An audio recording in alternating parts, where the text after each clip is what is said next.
राधे राधे, जय श्री कृष्णा। आज हम पढ़ेंगे परवर्ती गुप्त वंश।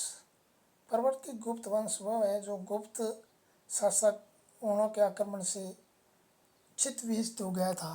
तो उसके बाद राजा अलग अलग भागों में विभक्त हो गए थे और उसका छोटा सा भाग पर मालवा व मगध पर कुछ उत्तर गुप्त शासकों का शासन कर रहे थे। परवर्ती गुप्त शासकों की जानकारी के स्रोत मुख्य रूप से दो मिले हैं।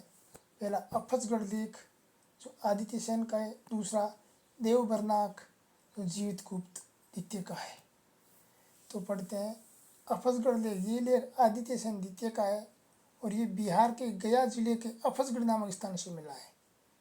और देवबर्मन लेख है, ये बिहार के आरा से मिला है। अफजगढ़ लेख में उत्तर गुप्त वंश के आदित्य सेन तक के 8 शासकों का वर्णन है और उसमें उत्तर गुप्त मौखरी शासकों के पारंपरिक संबंधों का भी वर्णन है। इसमें उत्तर गुप्त और मौखरी शासकों का आपस में संबंधों का वर्णन है। देवबर्मन लेख में जीवित गुप्त का है। इस लेख में उत्तर गुप्त के 3 शासकों का वर्णन है। इसमें 3 शासकों का शुरुआती शासकों का वर्णन है और इस गुप्त वंश का संस्थापक कृष्णगुप्त था 510 से 525 ईस्वी तक। और इस वंश का शासन केंद्र मगध में मालवा था। तीसरे शासक जीवित गुप्त प्रथम को क्षिति चूड़ामणि राज्यों का सिरमौर कहा गया है और कुमार गुप्त उत्तर गुप्त का प्रथम शासक था जिसने महाराजा धीराज की उपाधि धारण की थी। और कुमार गुप्त का मोखरी ईशान वर्मा से संघर्ष हुआ था। जो मोखरी का शासक था ईशान वर्मा, इनसे कुमार गुप्त का संघर्ष भी हुआ था। अफजगढ़ लेख के अनुसार कुमार गुप्त ने उपलेख याग में अपना जीवन प्रयाग में समाप्त कर दिया था। तो कुमार गुप्त ने उपलेख याग में अपना जीवन समाप्त किया, ये अफजगढ़ लेख में इसका उल्लेख मिलता है। महासेन गुप्त प्रमुख परवर्ती गुप्त शासक तथा हर्षवर्धन की दादी महासेन गुप्त की बहन थी। महासेन गुप्त को खलचूरी नरेश शंकरगढ़ ने मार डाला था। और महासेन गुप्त का बड़ा पुत्र देवगुप्त था जिसने हर्षवर्धन के बहनोई गृहवर्मा द्वितीय की हत्या कर दी थी। महासेन गुप्त ने बड़े पुत्र देवगुप्त को उत्तराधिकारी नियुक्त किया था। महासेन गुप्त के 2 पुत्र अन्य और थे, कुमार गुप्त और माधव गुप्त, जो हर्ष के दरबार में गए थे और हर्ष का बचपन इन्हीं के साथ बीता था।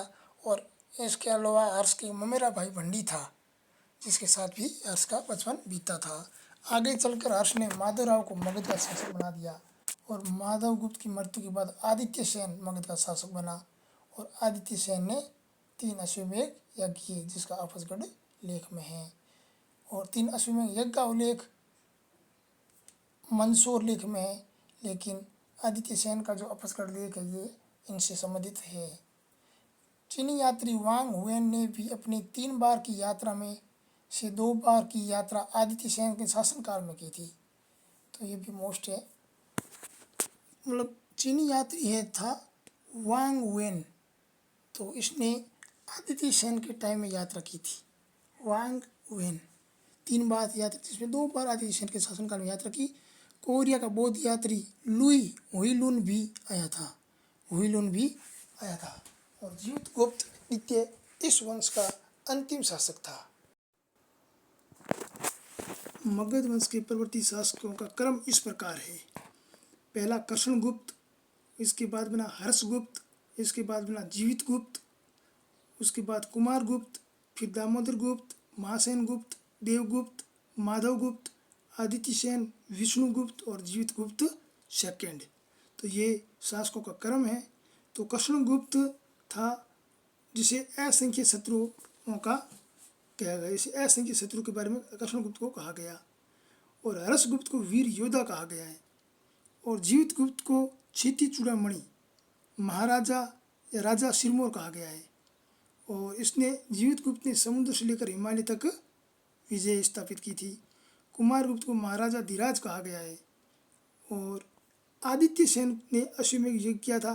चीनी यात्री आदित्य सेन के टाइम आया था लुईहिन, और इसे महाराजा धीराज भी कहा गया है। और इसकी उपाधि है परम भट्टारक महाराजा धीराज। तो ये मगध वंश के परवर्ती शासक थे जो काफ़ी इम्पोर्टेंट है, ये इसका कई बार क्रम आ जाता है शासकों का क्रम, तो ये याद जरूर रखें। कृष्णगुप्त, हर्षगुप्त, जीवितगुप्त, कुमारगुप्त, दामोदरगुप्त, महासेन, देवगुप्त, माधवगुप्त, आदित्य सेन, विष्णुवर्धन और जीवितगुप्त सेकंड। तो ये था परवर्ती शासक मगध के।